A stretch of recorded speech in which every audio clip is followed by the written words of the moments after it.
কেটে নিয়ে আসছি বন্ধুরা। মরিচের গুঁড়া দিয়ে মাছগুলোকে সুন্দর করে মেখে নিব। এগুলো সাধারণ একটা রেসিপি, অসাধারণ হয়। আমার রেসিপিটা না দেখে বুঝতে পারবেন না, আপনারা চাইলে শিলপাটার মধ্যে বেটে নিতে পারেন, বাটার মধ্যে বাটলে কিন্তু হয়ে যায় অনেক অনেক। বন্ধুরা আজকে শেয়ার করব অসাধারণ স্বাদে মাছ রান্নার মজাদার রেসিপি। বিসমিল্লাহির রহমানির রহিম। আসসালামু আলাইকুম বন্ধুরা, কেমন আছেন? আশা করি যে যেখানে আছেন সবাই অনেক ভালো আছেন। আজকে শালগম দিয়ে আমি মাছ রান্না করব, সেই জন্য শালগমগুলোকে অফিস কিনে ছিলে নিয়ে এসেছি। এই পর্যায়ে আমি সুন্দর করে একটা কাট দিয়ে দিচ্ছি। অফিস কিনে ছিলে অনেকগুলো কেটেছি, দুটো আপনাদের সাথে শেয়ার করেছি। 1 কেজি মতো আমি শালগম নিয়ে নিয়েছি বন্ধুরা, সেটা আপনাদের সাথে শেয়ার করতেছি।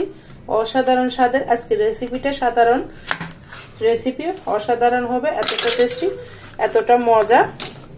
এই শালগমের সাথে কিন্তু আলু দিব। শালগম কিন্তু এমনি তেমন খেতে ভালো লাগে না, সেই জন্য আলুটা দিলে সুন্দর একটা গ্রেভি আসে খেতে।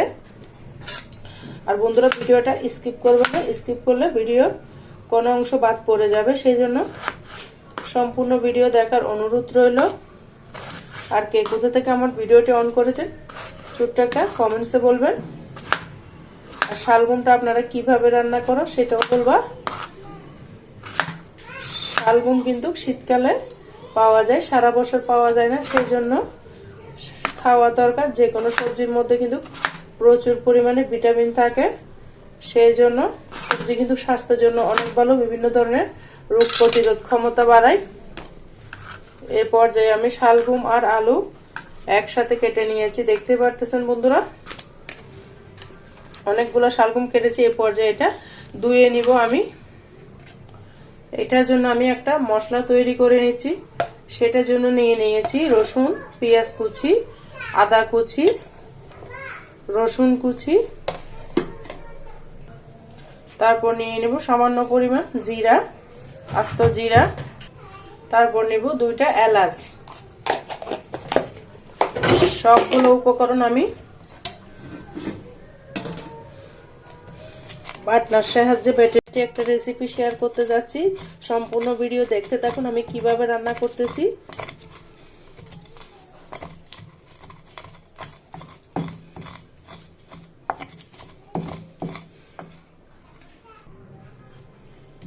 দেখুন বন্ধুরা, আমার সম্পূর্ণ আদা, রসুন, জিরা, পেঁয়াজ, এলাচ সুন্দর করে বাটনার মধ্যে বাটা হয়ে গিয়েছে, দেখতে পারতেছেন।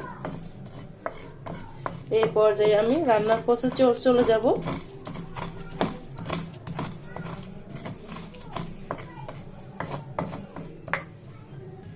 বন্ধুরা এখানে আমি নিয়ে নিয়েছি তেলাপিয়া মাছ। আজকে রেসিপিটা মূলত আমি তেলাপিয়া মাছ দিয়ে রান্না করব।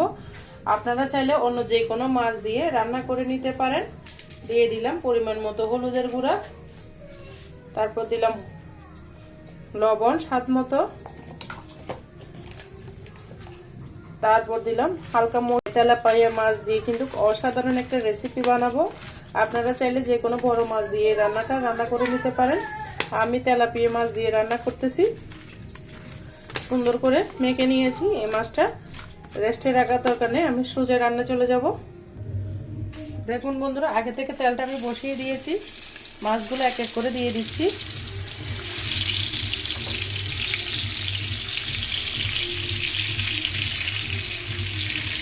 মাছটাকে আমি ভেজে নিব। এই পর্যায়ে আমি মাছটাকে উল্টিয়ে দিচ্ছি।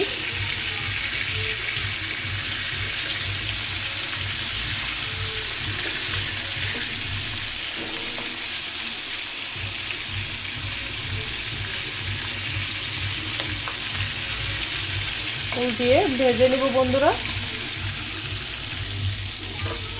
বন্ধুরা আমার মাছটা ভাজি হয়ে গেছে, আমি উঠিয়ে নিচ্ছি।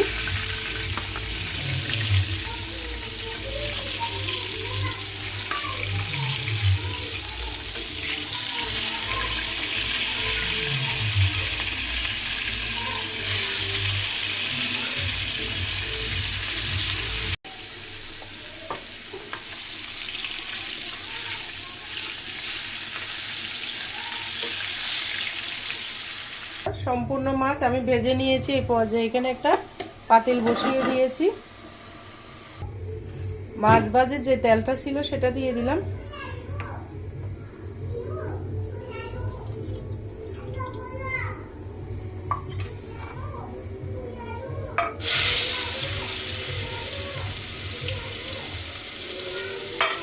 দিয়ে দিলাম পেঁয়াজ কুচি। পেঁয়াজ কুচিগুলোকে হালকা করে আমি ভেজে নিব।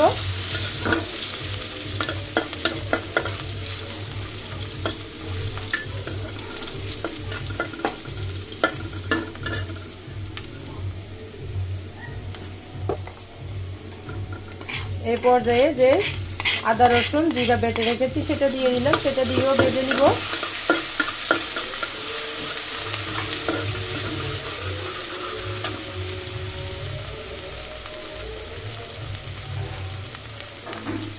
বাটনাটা ধুয়ে আমি পানি দিয়ে দিলাম।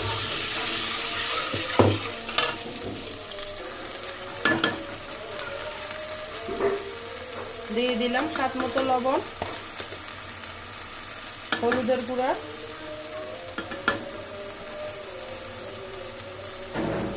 লাল মরিচের গুঁড়া।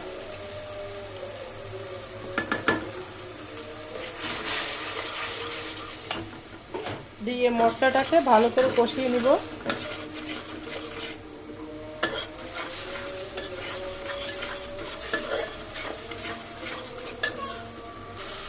দেখুন বন্ধুরা, আমার মশলাটা কষানো হয়ে গেছে, তেলটা ছেড়ে দিয়েছে।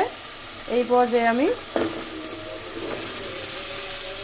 শালগম আর আলু একসাথে দিয়ে দিলাম, দিয়ে আমি নেড়ে চেড়ে দিচ্ছি। এভাবে কষিয়ে রান্না করবেন, যে কোনো রান্না অমৃত রাখবে খেতে।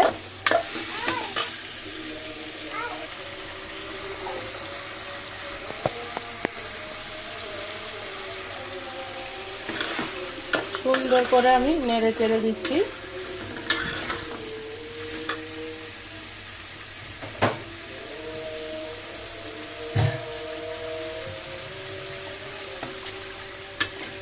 হাফ কাপ মতো পানি দিয়ে দিয়েছি।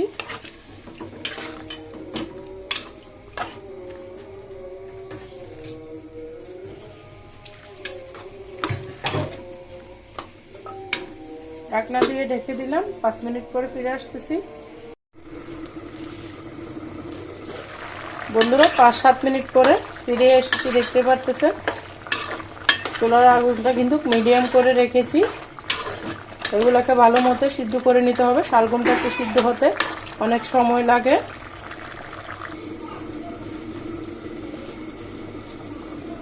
বন্ধুরা এই পর্যায়ে আমি আবারও নেড়ে চেড়ে দিব। দেখতে পারতেছেন পানের ঝোলটা কমে গিয়েছে। শালগমগুলো প্রায় 80% সিদ্ধ হয়েছে, দেখতে পারতেছেন।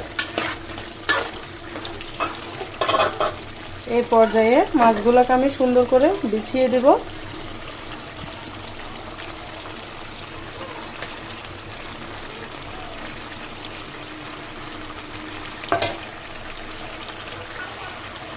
এখানে আমি ঝোলের জন্য পানি দিয়ে দিলাম।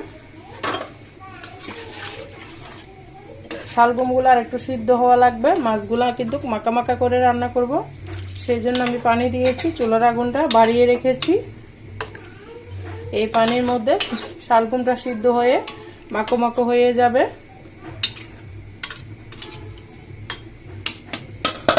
ঢাকনা দিলাম, ফিরে আসতেছি 5 মিনিট পরে। দেখুন বন্ধুরা, হওয়ার পর আমি ফিরে এলাম। আমার মাছ রান্নাটা একদম কমপ্লিট হয়ে গিয়েছে, দেখতে পারতেছেন। মজাদার মাছ রান্নাটা রান্না করে ফেলেছি। লবণ টবণ একদম পারফেক্ট হয়েছে। কেমন হয়েছে আমার রান্নাটা অবশ্যই ছোট একটা কমেন্টসে বলবেন। বন্ধুরা কতটা মজা, একবার হলে এভাবে ট্রাই করবেন। আর বন্ধুরা যারা আমার সাথে এতক্ষণ পর্যন্ত ধৈর্য ধরে ভিডিওটা দেখেছেন, সবার জন্য অনেক অনেক মন থেকে দোয়া রইল, ভালোবাসা রইল। বন্ধুরা আজকের মতো আমি এখানেই বিদায় নিচ্ছি। ইনশাল্লাহ যে কোনো রেসিপি ভিডিও নিয়ে চলে আসবো। ততক্ষণ পর্যন্ত সবাই ভালো থাকবেন, সুস্থ থাকবেন। আমার জন্য, আমার পরিবারের জন্য দোয়া করবেন। আল্লাহ হাফেজ। আসসালামু আলাইকুম ওয়া রাহমাতুল্লাহি ওয়া বারাকাতুহু।